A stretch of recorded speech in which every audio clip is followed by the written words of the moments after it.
स्वामी दयानंद के अनुयायी हो। कल मैंने पत्थर पूजा के ऊपर थोड़ा सा प्रकाश डाला तो जो बेचारे अज्ञान थे लोग वो भड़बड़ा गए। अच्छा सच बताना, पत्थर पूजा अच्छी है या माता पिता की पूजा अच्छी है? शाबाश, बोलिए महर्षि दयानंद की। दयानंद का जादू तुम्हारे ऊपर दिखाई पड़ रहा है बेटियों। माता पिता की पूजा करोगे तो तुमको बड़े बड़े अच्छे काम करने का अवसर देंगे माता पिता। और पत्थर की पूजा में डटी रही तो न इधर की रहोगी न ही उधर की रहोगी। इसलिए डट के मुकाबला करना। कल संज्ञा बता दी थी ना कि पहली बार बेटी का विवाह हो गया, लेकिन वो परिवार था पाखंडी। दौलत देख के हर माता पिता की कामना होती है कि मेरी बेटी पहले पैसे वाले परिवार में पहुंच जाए। वो पैसे वाले परिवार में तो पहुंच गई, लेकिन वो थे पाखंडी। तो उसकी सास ने कहा बेटा चलो देवी का पूजन करेंगे। तो पहली बार हमारे घर में आई हो। तो काफी महिलाएं आरती का थाल लेकर के उस बहू को लेकर के देवी का मंदिर में पहुंची। अब वो विचार करने लगी कि आचार्य जी ने तो बताया था कि पत्थर की पूजा वही करता है जो राक्षस होता है। आज मुझे भी पत्थर की पूजा तो मैं भी राक्षसी बन जाऊंगी, लेकिन भगवान ने उसको सद्बुद्धि दे दी। अभी थोड़ी दूध पाई थी, अपने अपने मस्त हिसाब से चल रही थी, कुछ गीत गा रही थी और उसने आरती का थाल छोड़ा, धड़ाम सीधे जमीन पर गिर पड़ी। अब जो पहली बार बहू आई वो जमीन पर गिर पड़ी तो उसको कोई उसकी धूल साफ कर रही, कोई उसको हवा कर रही। क्या हुआ बेटा, क्या हुआ? कह रही माँ ये शेर मुझे खाने दौड़ रहा है, देख। सास से हंसने लगे, बेवकूफ, ये तो पत्थर का शेर तुझे कैसे खा लेगा? अरे बेटा ये नहीं खाएगा।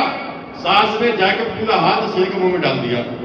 देख मेरा हाथ कहीं खा रहा, तुझे कैसे खा लेगा ये? बेटी अंदर ही तो मुस्कुरा के कहती है आचार्य जी का तीर चल गया। और वो कहती है माता जी ये खाता तो नहीं? नहीं बिल्कुल ये पत्थर का है। कि जब ये खाता नहीं है तो ये घी और पूरी ये काय के लिए तमाशा कर रही हो? आहा, साठ के द्वार करंट लगा। बहू हो तो ऐसी हो। कहां से आइए? मधुपुरी से आइए। और गई मधुपुरी के लोग कोई पैसा दे या न दे, बाकी सारी लड़कियों के विवाह हम अपने क्षेत्र में करवा लिए मुफ्त में, क्योंकि उन बेटियों ने वो सारी तैयारी कर रखी थी जो समाज के लिए अच्छी थी। बेटा ये बताओ, तो ये जो गीत गाया जाता है कि शेरों वाली माँ ये गीत तो क्यों बनाया? कि हाँ ये गीत बिल्कुल सही है, लेकिन गाने वालों को गाना नहीं आता है। वो क्या गाते हैं? तेरी माँ काली काली ओ काली काली है,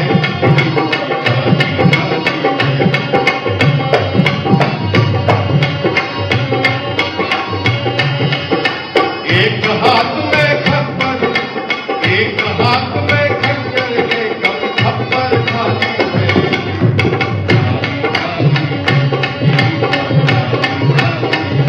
माता जी ये गाती है, एक हाथ में खंजर एक में खप्पर खाली है, तेरी माँ काली काली है।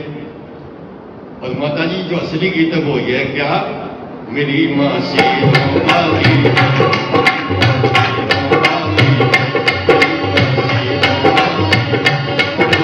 शेरों वाली है,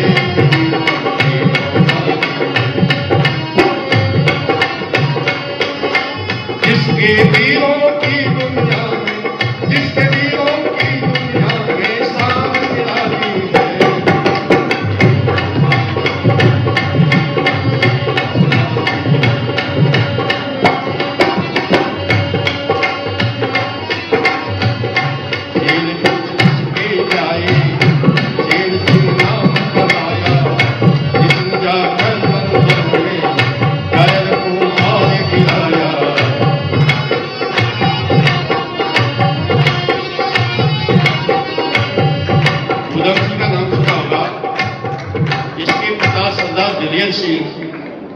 जलियांवाला वाले बाग में अपना बलिदान दे गए थे। उस समय ये अपने माँ के घर में था। जब पैदा हुआ तो स्कूल में बच्चे कह रहे हमारे पिताजी बहुत अच्छे, हमारी माताजी बहुत अच्छी है। तो उसके दिमाग क्या है कि हमारे पिताजी तो हमने कभी देखे नहीं, कैसे थे? बच्चा बाल हट, तेरे हट, राजट। मां के पास कहता, मां तो तुम हो, लेकिन हमारे पिताजी कहां है? तो पिताजी को गए गुजरे की बात एकदम दिमाग में आई, तो उसने कही अगर इस बच्चे को मैंने कुछ बता दिया तो पता नहीं इसके ऊपर क्या प्रतिक्रिया होगी। तो कुछ नहीं बेटा, कुछ नहीं।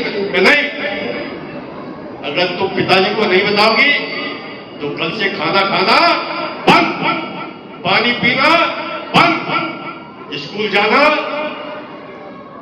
अब जब लाचार हो गई मां तो उसको बताना पड़ा, बेटा तेरे पिता सरदार दिलेर सिंह जो जलियान वाले बाग में अपना बलिदान दे गए, जब उसने अपने पिता के बलिदान का पूरा इतिहास सुना तो एकदम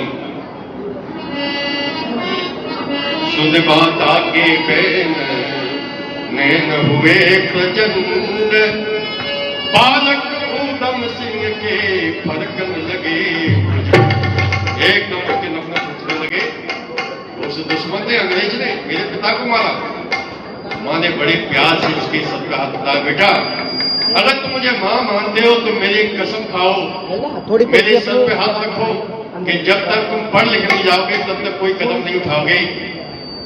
मां की बातों में आकर के वो ठंडा पड़ गया, लेकिन कहा उसने कि मां जिस दिन मेरी शिक्षा पूर्ण हो जाएगी उस दिन इस दुष्ट को छोड़ूंगा नहीं। शिक्षा पूरी हुई, अब उसे याद आ गई अपने दुश्मन की, तो मां से कहता, मां मुझे आशीर्वाद दो, अब मैं लंदन को जाऊंगा, उस दुष्ट को मार के गिराऊंगा। तो हर मां का स्वप्न एक तो विधवा जीवन, एक बेटा वो भी हाथ से निकला जा रहा। तो मां ने बड़ा समझाया, बेटा हम चाहते तेरा विवाह हो जाए, दुल्हन मेरे घर में आ जाए, मेरे पैर दबाया करे, और तू चला जाएगा तो कहां से दुल्हन आएगी, कौन मेरे पैर दबाएगा? नहीं मां, एक मां तुम हो, एक मां भारत भूमि है, तुम्हारी सेवा तो मैं कभी भी कर लूंगा। मुझे आज ये अवसर मिला है भारत भूमि का सेवा करने का, मां आशीर्वाद दो। मां आपको हो गई कि बेटे को आशीर्वाद दिया, लंदन की धरती में पहुंच जाता है और विचार करता है ये डायल होगा कहां पर, लेकिन भगवान ऐसे लोगों को आप जोड़ देता है। जहां पर वो नाश्ता कर रहा था उसी में समाचार पत्र पड़ा हुआ था, जिसको सब लोग पढ़े, उसने भी पढ़ा कि 23 दिसंबर सन 1939 क्रिस्टन हॉल लंदन के अंदर पश्चिम और भारत, मतलब इंग्लैंड और भारत, इस पर एक बहुत बड़ी सेमिनार होने जा रही है, और जिसको मुख्य अतिथि के रूप में डायर संबोधित करने वाला है। जैसे देखा मुख्य अतिथि एकदम उसकी बाहें खेलने लगी, लेकिन नीचे सावधानी लिखी थी, इंग्लैंड का कुत्ता और भारत का आदमी उसमें प्रवेश नहीं कर सकता है। तो चक्कर में पड़ गया कि मैं तो इंडियन हूं, कैसे जाऊं। लेकिन फिर भगवान ने बुद्धि दी, उसने एक अंग्रेज लड़की से मित्रता की, धारा प्रवाह अंग्रेजी बोलता था, पूरा चट्टा ये भी था। उस लड़की के साथ में उस हाल का कई बार उसने निरीक्षण किया, तो लोग ये समझे ये भी अंग्रेजी कोई होगा। और जिस दिन ये घटना होने जा रही थी वो दिन सख्त तलाशी दी जा रही थी, नीचे से ऊपर दाब दाब करके, चाहे महिला जा रही थी चाहे पुरुष, सबको पूरी तरीके से सर्च देनी पड़ती थी। उसी समय उसने किताब के पेज इस तरह से काटे, उसमें 2 लोडेड पिस्टल छुप जाते हैं, और पुस्तक में आपकी कानून, और पुस्तक को हाथ में लेकर मुख्य दरवाजे पर पहुंचता है। पेज में लड़की घुसती है, उसकी तलाशी ली जाती है। जब ये घुसता है तो इसके भी नीचे से ऊपर से दाब दाब के तलाशी ली जाती है। इसने पुस्तक को ऊपर उठा दिया, पुलिस वालों ने देखा ये तो कानून की पुस्तक है, तो जाओ। भगवान की कृपा होगी, प्रवेश कर गया और बैठ गया हाल में जाकर के उस लड़की के साथ में। अभी तक किसी को पता नहीं है अंग्रेज है या इंडियन है, और वहां पर वक्ताओं के भाषण शुरू हो गए। कई वक्ता बोल गए, लेकिन समझ नहीं आ रहा इसमें डायल कौन सा है। इतने में स्पीकर के कहते, जो अनाउंस कर रहा था, संचालन कर रहा था, इतने में स्पीकर के कहते सभा में सन्नाटा छाया, साइलेंट प्लीज, लेक्चर देने डायल आया। एकदम डायल को जैसे देखा और उसने तुम्हारा बगिया उधेड़ा। जो लोग यहाँ पर जो बेमतलब में जो नाराज हो जाते हैं, वो तुम्हारी उस बगिया को उधेड़ना था लंदन की संसद में। उस क्रिस्टन हॉल में क्या कह रहा था,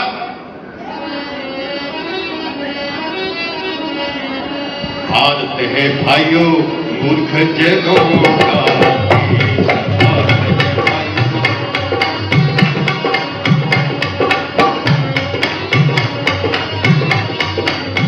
जब तुम मूर्खता करोगे तो मूर्खता की तो बात कह रहा है, क्या मूर्खता करते तुम? लोहा लकड़ी मिट्टी पत्थर पीतल के भगवान, पत्थर कुर्सी सिखाते लेके मंदिर में इंसान, झूठबार के अड्डे में सारे तीर स्थान पर। भोली भाली जनता को, भोली भाली जनता को ठगते निकले।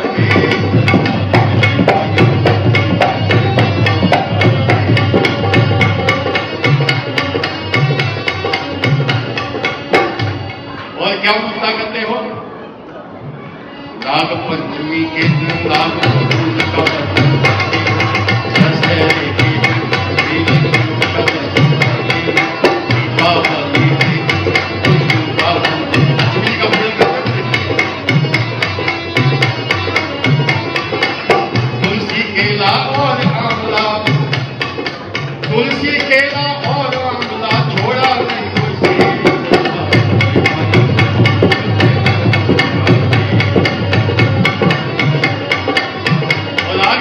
आगे कहता है उस भारत को मैंने कुचला पर अभी नहीं उठ पाया है, और मेरी दम पर यूनियन जैक लाल किले पर कहता है।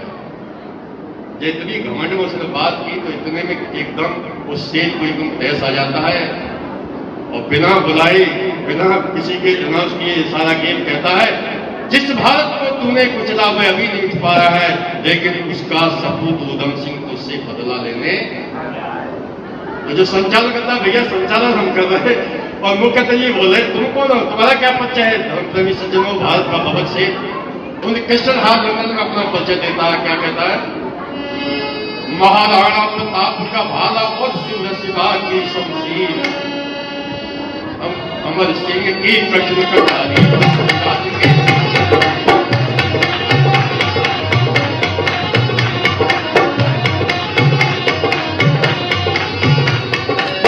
पापी दुर्गा भूल गया है फांसी रानी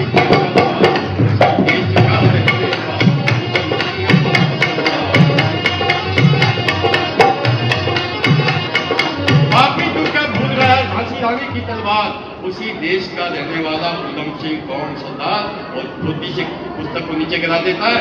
दोनों करों में पिस्टल है, दोनों करों में पिस्टल है, उंगलियां खटाखट नाच उठी, और बिजली जो लिखी कहानी थी वो दरख्त अचानक बांट उठी। बस बात बात पे धाए धाए धाए कितने फायर किए उसने, और छड़वे सूरज का बदला ले लिया गैर से।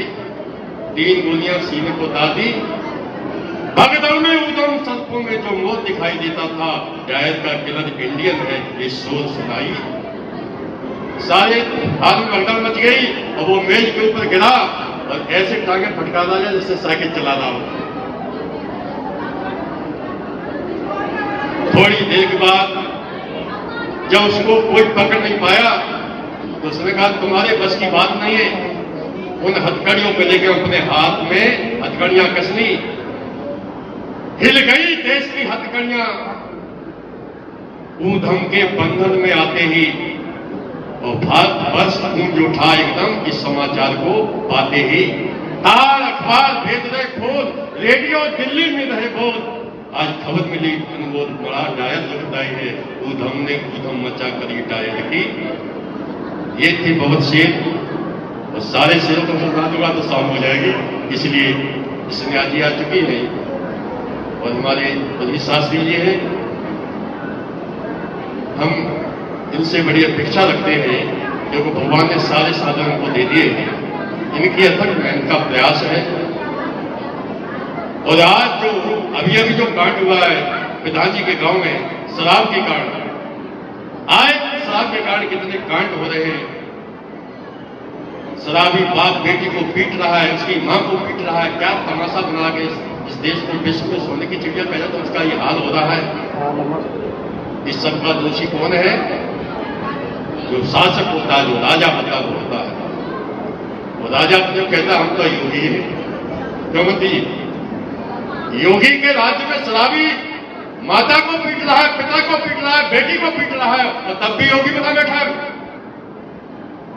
हो सकता है उसके कान में आवाज में आई हो, पता गिर जाता है जब आदमी उसी खुशी पहुंच जाता है। इस पर्दे को हटाने के लिए काम आज समाज करेगा। और आप लोगों से उम्मीद है कि हमारे इस आंदोलन की शुरुआत होने जा रही है। शराब के विरोध में हम और जगह नहीं तो कम से कम उत्तर प्रदेश में आंदोलन कर ही सकते हैं। जब भगत सिंह हंस के फांसी खा सकते हैं, दरो दीवार पर असर से नजर करते हैं, खुश तो पहले वतन, हम तो सफर करते हैं। 23 वर्ष का नौजवान चंद्रशेखर आजाद, तो हम से कम आवाज तो उठा ही सकते, हमें फांसी थोड़ी दे देगा। क्यों सुरेश जी, तैयार हो? तैयार। बोलिए महर्षि दयानंद की। बस बीच के शेरों को छोड़ करके एक बहुत शेर की तरफ और आपको आकर्षित करना चाहता हूं। सुभाष चंद्र बोस का आपने नाम सुना होगा। शेर कुछ इसके देखो, बोस शेखर भगत को, लेख कहीं श्रद्धानंद है, महर्षि दयानंद है, ये सब बहुत शेर थे। लेकिन सुभाष चंद्र बोस जब यहां हताश हो गए क्योंकि हमारे लोगों ने गद्दारी करना शुरू कर दिया, तो नेताजी ने विचार किया, अपने साथियों को समझा के चिंता मत करो, अभी जो अंग्रेजों के दुश्मन दूसरे देश हैं वो हमको सब कुछ देने को तैयार है, हमको मित्र बनाने को तैयार है। भारत में तो हमारे लोग फांसी पे चढ़ चुके हैं, लेकिन वो देश गोली राइफल सब कुछ दे सकते हैं, धन भी दे सकते हैं। हम अब वो कदम बढ़ाएंगे, हम विदेश में जाकर अंग्रेजों के अत्याचार को बताएंगे। और ये समाचार जैसे अंग्रेजों को मिलता है, नेताजी के घर रेलवे रोड कोलकाता में चारों तरफ से पुलिस लगा दी जाती है, और नेताजी के पहुंचते ही उनको हाउस अरेस्ट, नजरबंद कर दिया जाता है।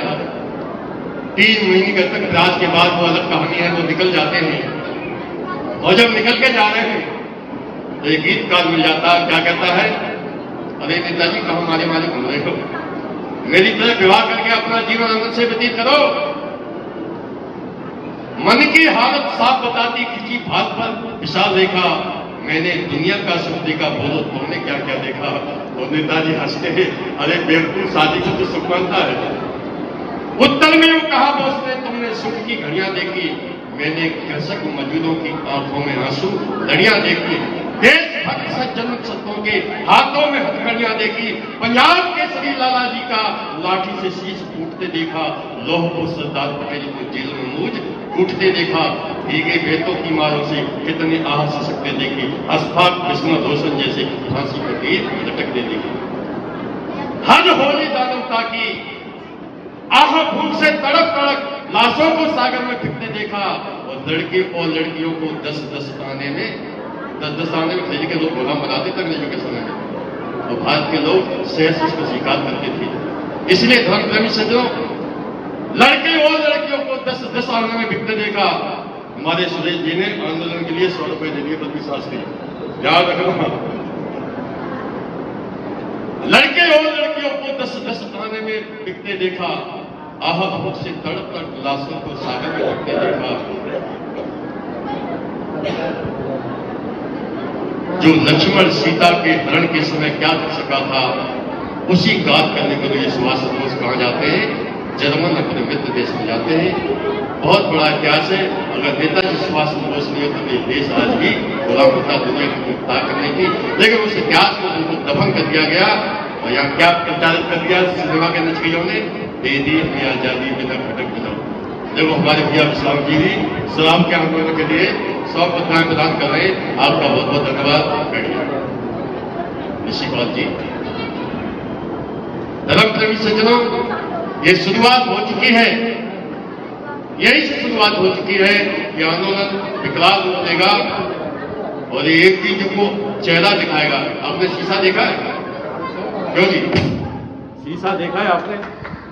शीशे में हम जैसे सामने खड़े होते वैसे ही दिखाई पड़ते हैं। तो योगी जी को चेहरा दिखाने की आवश्यकता है, इस समय वो शीशा नहीं देख रहे। यहाँ लंबी लंबी डींगे मारे, मैंने माफियों को मिट्टी मिला दिया, मैंने ये कर दिया, वो कर दिया। अरे माफियों को तुमने एक को मिला दिया, हजारों शराब के कारण हजारों बेगुनाह बेचारे शिकार बन रहे, इनके लिए तुमने क्या किया? राजा तो तुम हो, शासक तुम हो। इसलिए आप सबका बहुत बहुत धन्यवाद। और बेटियों, तुम तो झांसी की रानी बिल्कुल तैयार हो जाओगे, जो आज स्वामी दयानंद की कृपा से तुमको वो सारे अवसर दिए जा रहे हैं। मैं अपनी वाणी को विराम देता हूं।